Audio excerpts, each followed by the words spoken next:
Lasang sabon daw. Amoy sabon nga.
Mula sa araw na ito, pasag na pagsasamahan natin.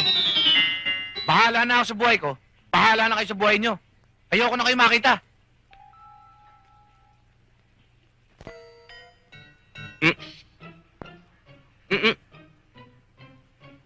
Huwag kang sasama.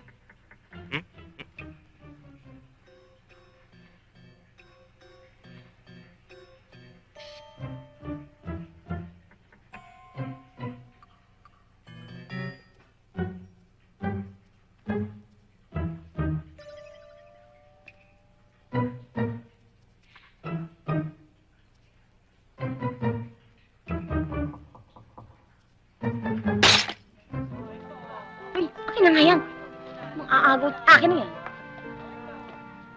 Oh. Mahal! Mahal! Ay! Mahal!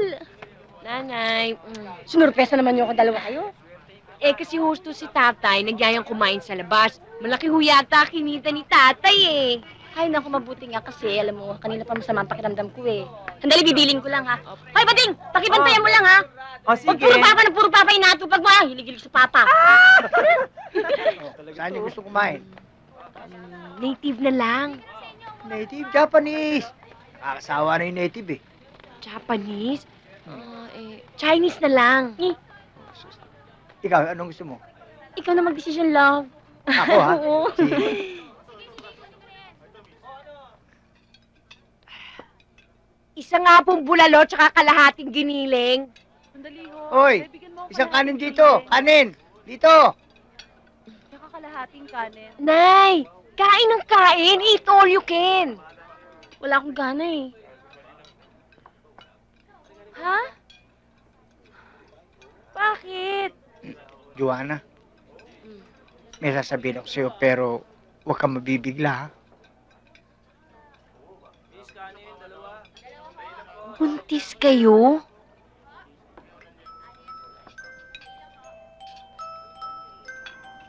Hindi man lang kayo nagko-contraceptive. Eh, anak, magme-menopause na kasi ako eh.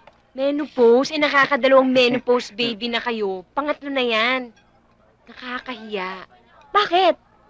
Eh, yung mga kaidaran nyo, nag-aalaga na ng apo kayo, nanganganak pa.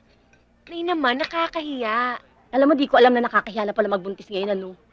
Alam mo, kami ng tatay mo, lahat na naging anak namin, proud kami. Nay, huwag na kayong magtampo. Pasensya na kayo. Proud din naman ako sa inyong dalawa ni tatay. Tsaka, kahit naman ganito tayo, labing-labing naman tayo, di ba?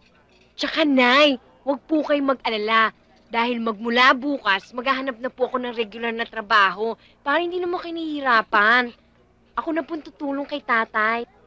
Basta, Nay, promise nyo naman. Ano yun? Last na yan, ha? Tama na. Sige, na ako. Aww. Tama na! Tama na! Esther, makakamasay yan! Kita! Esther, tama na! Tama na! Isa ka pa! Takbo na! Magbago! Magno! Bumalik ka dito!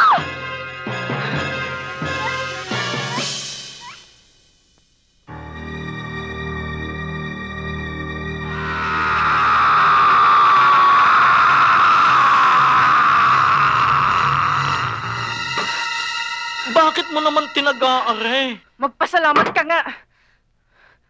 Dapat nga ako na nga gumagawa ng paraan. Ako na nagtatrabaho. Para lang wag ka nang mahirapan. Isa na lang ang gagawin mo. Ang mahalin ako. At wag nang pumatol sa ibang babae. Para magkaanak na tayo. Gusto ko din naman magkaanak na eh. Bakit hindi mo sinusunod ang sabi ng doktor? Na kailangan 1 taon na huwag kang sa ibang babae para maging malinis ang iyong sa halip na anak ang ibigay mo sa akin. Sakit ang dinala mo. Magno, tulungan mo ko.